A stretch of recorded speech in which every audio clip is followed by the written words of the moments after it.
good time to be in rail.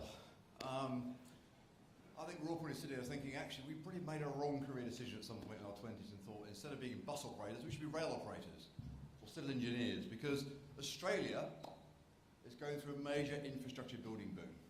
And ladies and gentlemen, that infrastructure building boom, maybe with the exception of here in Perth, is going into rail. And of course, Victoria is no different. So we are spending, a lot of money on our own tunneling project. We're spending $22 billion of investment announced over the last 18 months. So we're competing with every other territory, every other state, in trying to find ever bigger bingo numbers to spend on our colleagues in the steel wheel fraternity. In our case, we're building a nice Melbourne Metro tunnel underneath the CBD. That'll be open in 2025. We're getting rid of 50 level crossings. We've announced the purchase of 100 new trains, 70 new trams, renegotiating commercial contracts with our operators. We're spending a lot of money on our regional train network. So, if you're operating in Victoria at the moment, you might ask, that's fantastic news. So what does that mean for the bus network? How do we cope with the growth that we're currently seeing within the Victorian economy? How do we cope with the growth we're currently seeing even just within Melbourne? Every week in Melbourne, we've got a population growth that's the same as 45 of those Optimus buses turning up with all the seats, not just those 4 seats.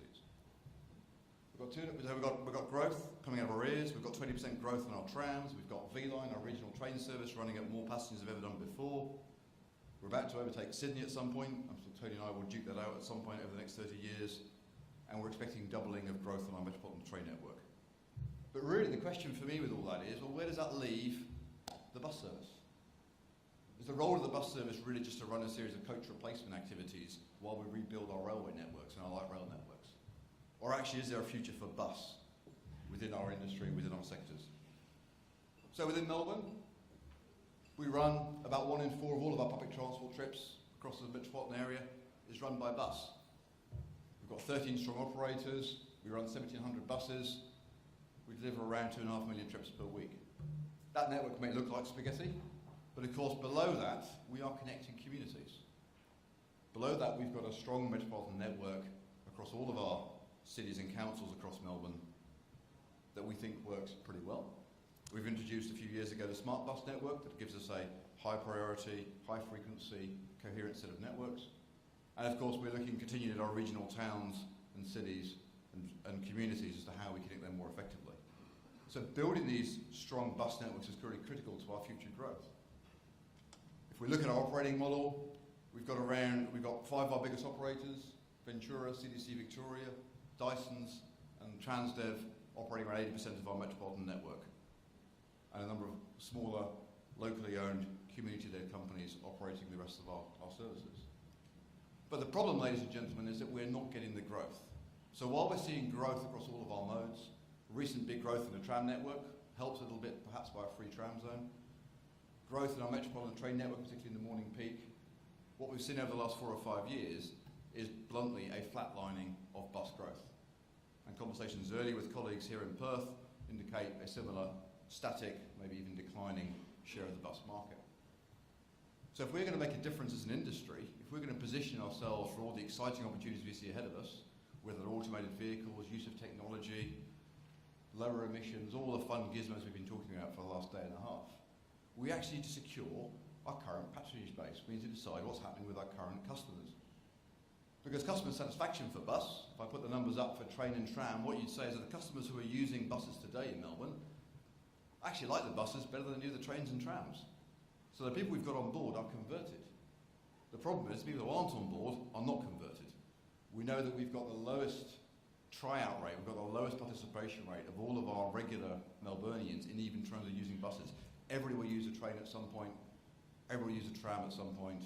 The proportion of Melburnians giving the bus a go is far lower. So how do we deal with that?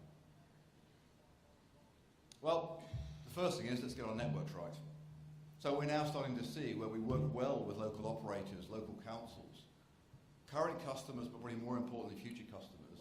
You need to get your networks right.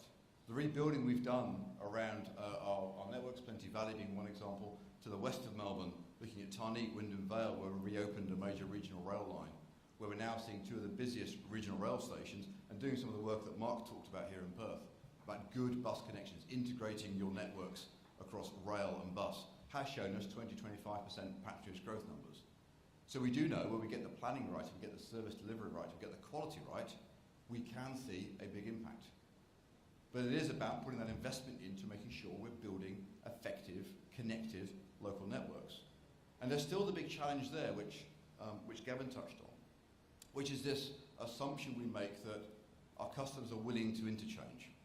It's a big assumption. Bear in mind, most of the customers, most people travelling in all of our cities and regions are using cars.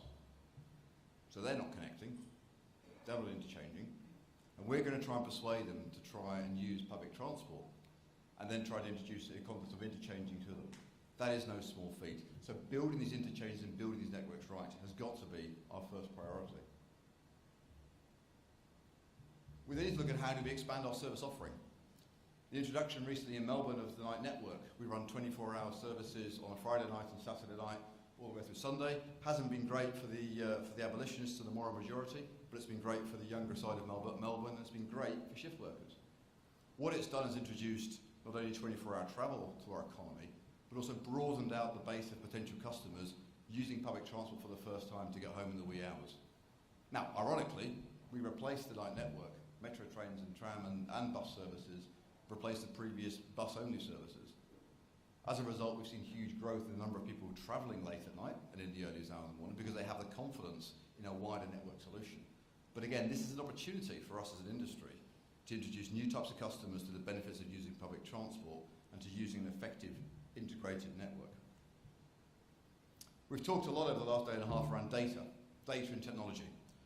We're now, of course, finally in a position in Melbourne where we've got real-time data across all of our bus networks, and we're rolling it out to our regional towns. Our PTV app, our websites now all use real-time data to tell people where the next bus is going to come along, down to stop level. So people can now see where their buses are. They can start to get more confidence in how the network's working. Our operators, many of whom in the room, of course, are using this data to also track how their services are running and how their operations are performing. So it helps us to drive a better quality of service delivery. It also helps us to tell our customers and to give them confidence that there's a solution on its way. And we need to deal with safety. The tragic incident only a few weeks ago in Queensland highlights again the vulnerability not only of our staff but also our passengers, certainly in certain parts of our cities and our communities. And as an industry, we've got a responsibility to our staff and to our customers to ensure we do everything we can to protect them. And frankly, I don't think we've done enough. We've seen these kind of risks coming towards us, and we as a public authority and as operators have a responsibility and a duty to do more. And our customers know, and we've seen this in other jurisdictions, when we invest in safety, when we invest in visible safety, when we give people confidence not only that the bus will arrive, but it will give them a safe and secure journey, people respond in terms of giving the bus a go. I'm glad to see so much support for the industry on this front over the last few weeks and months. And finally, around marketing. We know that compared to the sexy, big steel wheel modes, where there are big stations, big trains, big lines on the map, we sometimes struggle in bus to make our services as visible as they should be. So providing people with good information, providing better guidance around where the buses go, how often they travel, how frequently we run our services, where they go, and giving people the confidence that they can actually get there is a critical part of getting the message across. So for me, I'll keep this short, the final piece really is around how we connect it to our communities. We should never forget that in all of public transport, we're really just connecting people to work, to schools, to social services, to friends and to families and back to home again. So we have to embed our work within the communities. We've got some great examples across Victoria about local bus operators working with their partners in the local communities around how they provide a better set of services, how we reposition public transport as a mainstay of economies and communities rather than something which a few people use around the margins. And our examples here, whether we're trying to play around with buses, whether we're connecting schools, or whether we're giving people a taste of how they really make public transport an integral part of their set of choices rather than something that only a minority get to use. So my challenge to you, before I go, is really that we can think of all sorts of exciting things in public transport. We can talk about automated vehicles and ride sharing, technologies. We can buy any amount of stuff that people want to sell us. But fundamentally, we have to deal with our current patronage first. The real challenge for all of us is how do we encourage people to give our bus services today a go? How do we keep our passengers today? And how do we grow our markets tomorrow? Because only on a rising tide can we really start to build a long-term, sustainable and viable bus service.